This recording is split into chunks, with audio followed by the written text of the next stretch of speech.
نيجي على ال present perfect tense with yet and already. امتى نستعمل yet وامتى نستعمل already. يا رب ما نكونش نسينا ان ال present perfect معانا have و has زائد التصريف الثالث للفعل. وهاف طبعا قلنا مع I و we و you و they، وهاز مع he و she و it. امتى نستعمل yet وامتى نستعمل already؟ اول حاجه yet في الجمله المنفيه من الاخر، واوريدي في جمله عاديه او الجمله المثبته. دي اهم حاجه في الموضوع.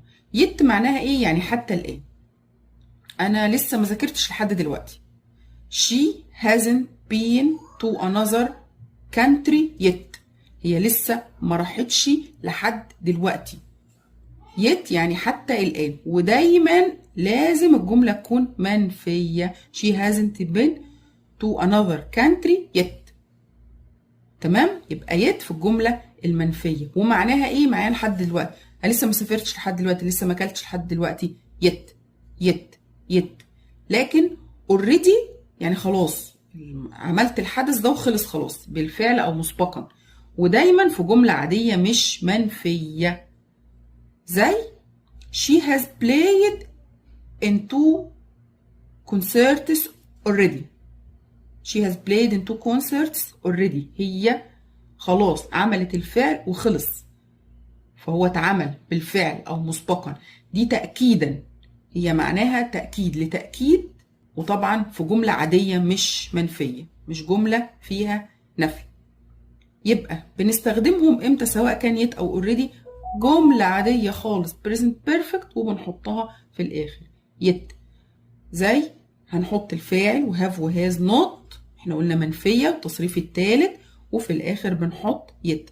برضو هنا في اوريدي جملة present perfect هاف وهاز والتصريف الثالث، ونكمل الجملة ونحط اوريدي. يبقى الاتنين بيستخدموا في نهاية الجملة، والاتنين واحدة فيهم للنفي اللي هي يت، والتانية في الجملة العادية المثبتة للتأكيد اللي هي already. تمام كده؟ نيجي نشوف استخدام تاني already نقدر نستخدمها قبل الفعل الأساسي، يعني قبل التصريف الثالث. She has already written the book of short stories. She has already written a book of short stories. ينفع كده وينفع كده، بس لو هنحطها في نص الجملة يبقى قبل التصريف الثالث بعد have وهاز على طول. يبقى ممكن نحطها بعد have وهاز على طول، أو نحطها في آخر